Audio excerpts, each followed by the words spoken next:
નમસ્કાર મિત્રો મિત્રો આજે તમારી સમક્ષ ધનુ રાશિના જાતકો માટે નવેમ્બર માસ કેવો જશે આપના સ્વાસ્થ્યની ચર્ચા કરશું, વિદ્યાર્થી બંધુઓ માટે ચર્ચા કરશું, મેરેજ લાઈફની ચર્ચા કરશું, ભાગ્યની ચર્ચા કરશું, કેરિયરની ચર્ચા કરશું, સાથે અચૂક ઉપાય એ સંપૂર્ણ વિસ્તાર આજ તમારી સમક્ષ મૂકવા જઈ રહ્યો છું। આપની ધનુ રાશિ હોય તો આ સંપૂર્ણ વિડીયો જરૂર સાંભળજો, સાથે સાવધાનીની પણ ચર્ચા કરશું અને આપના મિત્રો કોઈ ધનુ રાશિના હોય તો આ વિડીયો અવશ્ય શેર કરજો। મિત્રો જે પણ ચર્ચા કરીએ છીએ એ રાશિ અનુસાર કરીએ છીએ, ગોચર ગ્રહો અનુસાર કરીએ છીએ। તો સૌથી પહેલા ગોચર ગ્રહોની સ્થિતિ શું છે એ જાણવી ખૂબ જરૂરી છે। તો ગોચર ગ્રહો પ્રમાણે આપના ત્રીજા ભાવમાં રાહુ છે, આપના ચોથા ભાવમાં શનિ છે, આપના બૃહસ્પતિ છે અષ્ટમ ભાવમાં છે, સાથે કેતુ આપના નવમ ભાવમાં છે, સૂર્ય અને શુક્ર છે આપના એકાદશ ભાવમાં છે, બુધ અને મંગળ છે એ દ્વાદશ ભાવમાં છે। આ રીતે ગોચર ગ્રહોની સ્થિતિનું સર્જન થાય છે। તો સૌથી પહેલા ચર્ચા કરીએ સ્વાસ્થ્ય બાબતથી।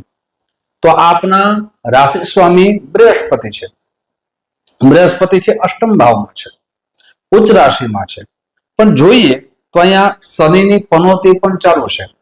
એકંદરે જોઈએ તો આ માસમાં આપને ત્રણ સાવધાની ખાસ કરીને રાખવાની જરૂર પડી શકે। જેને ડાયાબિટીસ છે તેમને પગની બળતરા થવાની સંભાવના વધી જશે, તો એ સાવધાની રાખવી જોઈએ, જેનાથી આપણી ડાયાબિટીસ બીપી જે વધી ના જાય, ઘટી ના જાય, એની સાવધાની રાખજો। સાથે આંખની બળતરા એવી જગ્યાએ ન જવું જ્યાં આપણે એલર્જી હોય, તેની સાવધાની રાખવી જોઈએ।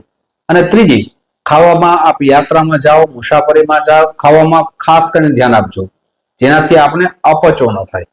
એમ કહી શકાય એકંદરે સાવધાનીનો માસ છે, એટલે જેટલી સાવધાની રાખશો બીમારીથી અવશ્ય બચશો। વ્યાયામ અવશ્ય કરજો। મિત્રો હવે વાત કરીએ ખાસ કરીને વિદ્યાર્થી બંધુઓ માટે। તો વિદ્યાર્થી બંધુઓ માટે જોઈએ તો પંચમ ભાવના માલિક થાય છે મંગળદેવ છે, અને મંગળદેવ છે એ સ્વ રાશિમાં છે, એ જે 12મા ભાવમાં છે, સાથે બુધ પણ છે।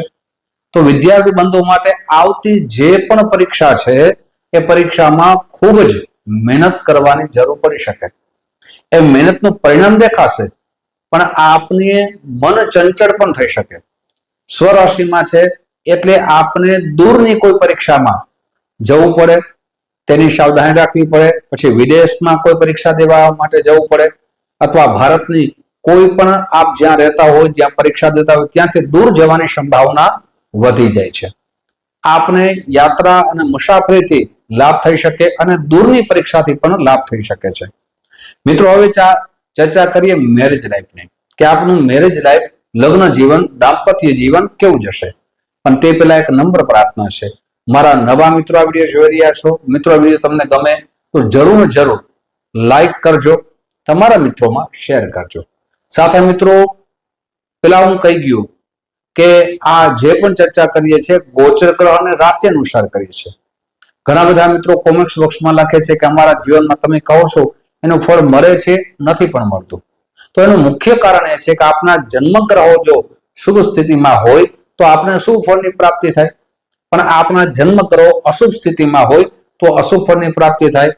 એટલે જન્મ કુંડળી જોવી પણ ખૂબ જરૂરી છે, અને જન્મ કુંડળીમાં થતા દોષનું નિવારણ કરાવવું પણ જરૂરી છે। એટલે જન્મના ગ્રહો અને ગોચરના ગ્રહો બંને શુભ સ્થિતિમાં હોય ત્યારે શુભ પરિણામ આવે છે। પણ આજે જોઈએ છે કે તમારી રાશિનો સ્વામી બૃહસ્પતિ ઉચ્ચ રાશિમાં થશે, 8મા ભાવમાં થશે, પણ તમારી જન્મ કુંડળીમાં જો ગુરુની સ્થિતિ સારી ના હોય તો ઉત્તમ ફળ મળવાની સંભાવના ઘટી જાય છે।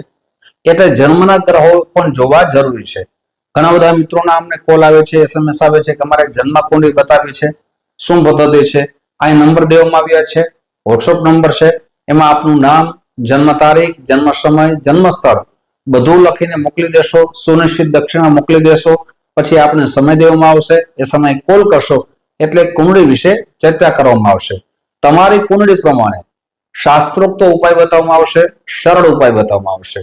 મિત્રો હવે ચર્ચા કરીએ ખાસ કરીને મેરેજ લાઈફની, દાંપત્ય જીવનની। તો તેના સ્વામી થાય છે બુધદેવ।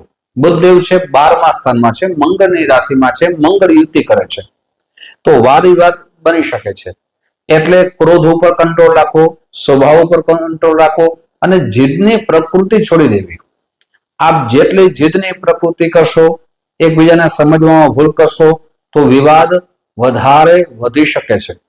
એટલે ખાસ કરીને ક્રોધ ઉપર, વાણી ઉપર કંટ્રોલ રાખશો તો દાંપત્ય જીવનમાં આપનો માસ મધ્યમ રહેશે. પણ સાવધાની રાખશો તો બચી જશો અથવા વિવાદ થવાના કારણો થઈ શકે છે. મિત્રો, હવે વાત કરીએ ખાસ કરીને ભાગ્યની. ઘણી વખત ઘણી બધી મહેનત કરતા હોય છતાં આપણા ભાગ્યનો સાથ ન મળે એટલે નિરાશ થઈ જાય છે. તો ભાગ્યના સ્વામી છે એ સૂર્યદેવ છે અને સૂર્યદેવ છે એ નીચ રાશિમાં કહી શકાય, એ તુલા રાશિમાં છે. 17 નવેમ્બર સુધી આપના ભાગ્યનો આપ જે ધારો છો એટલો સાથ નહીં મળે. પણ જ્યારે સૂર્ય ભગવાન એ રાશિ બદલશે, ભાવ બદલશે એટલે આપના ભાગ્યનો સાથ મળવાનું ચાલુ થઈ જશે. આપ કોઈ નવું સાહસ કરી રહ્યા છો તો સાહસની અંદર પણ ધ્યાન રાખી સાવધાનીપૂર્વક આપણે સાહસ કરવું જોઈએ. શેર સટ્ટામાં પણ સાવધાની રાખવી ખૂબ જરૂરી છે. હવે વાત કરીએ કેરિયરની. તો કેરિયરની અંદર આપના રાશિ સ્વામી બુધદેવ છે, 12મા સ્થાનમાં છે. ત્યાં પણ આપણે સાવધાનીનો માસ કહી શકાય.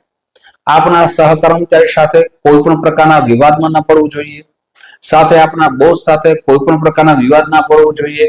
આપને કામનો બોજો વધી શકે છે પણ મન ચંચળ નહીં, પણ સ્થિર થઈને કાર્ય કરવું જોઈએ, જેનાથી આ કામ છે સતત કરશો એટલે કામ નિવારણ થશે અને આપની પ્રશંસા થશે. પણ મનને ચંચળ કરશો તો કામનો બોજો વધશે. એટલે એ સાવધાની રાખવી ખૂબ જરૂરી છે. હવે વાત કરીએ અચૂક ઉપાયની. આપની રાશિ પ્રમાણે શનિ ભગવાન પનોતીનો જે દોર ચાલુ છે એમાં આપણે શું ઉપાય કરવા જોઈએ? સૌથી પહેલો ઉપાય એ છે કે આપને પ્રતિ દિવસ શનિ ભગવાનના બીજ મંત્રના જપ કરવા જોઈએ. ઓમ પ્રામ પ્રીમ પ્રોમ શાહ શનિશ્ચરાય નમઃ. પક્ષીઓને દાણા અવશ્ય નાખવા જોઈએ. સાથે ગુરુવારના દિવસે વિષ્ણુ સહસ્ત્રનો પાઠ કરવો જોઈએ. મિત્રો, આવી જ માહિતી તમારી સમક્ષ મુકતો રહીશ. આપ જે પ્રેમ આપો છો એ પ્રેમ બદલ આપ સૌનો હૃદયથી ખૂબ ખૂબ આભાર વ્યક્ત કરું છું. ફરીથી મળશું. જય શ્રી કૃષ્ણ. મહાદેવ.